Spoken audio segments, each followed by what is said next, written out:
Mpaka sasa hivi wananchi wengi sana wamekwisha pata elimu na wanaendelea kuwa mabalozi wazuri katika kuhamasisha wananchi kutumia nishati safi ya kupikia.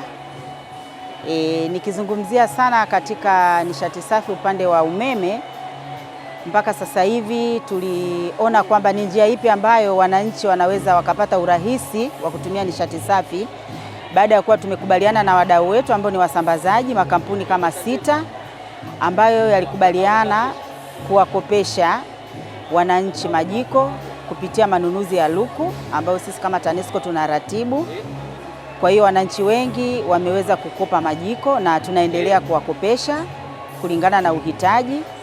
Kwa hiyo hiyo ni njia mojawapo ambayo nina imani kwamba kadri tunavyozidi kuendelea kuwapa elimu, basi wananchi wengi wanajitokeza kwa ajili ya kuchukua majiko ya kupikia ambayo ni induction na mengine ni pressure cooker.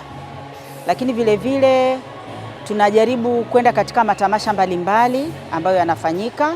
Kwa mfano siku hii ya leo tuko hapa Bagamoyo kwa ajili ya Samaki Festival ambayo itaanza kesho.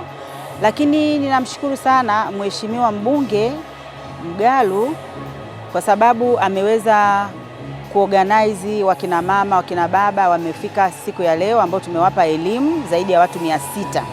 Sasa fikiria watu 600 wamepata elimu hii.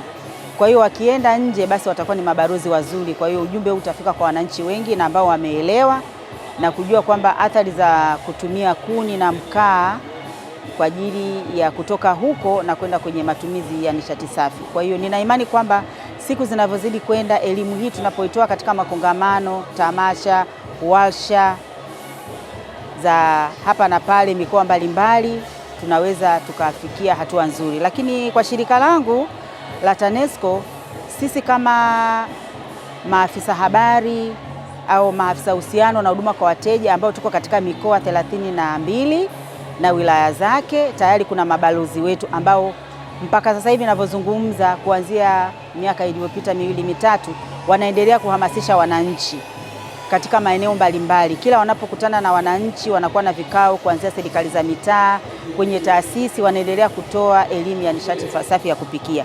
Kwa hiyo nina imani kwamba zoezi hili linavyozidi kwenda wigo wake unapanuka, na nina imani kwamba kweli mwaka 2030 asilimia kubwa sana ya Watanzania watakuwa wameshapata elimu hii na wataondoka katika matumizi ya mkaa na kuni na kurudi katika matumizi ya nishati safi ya kupikia.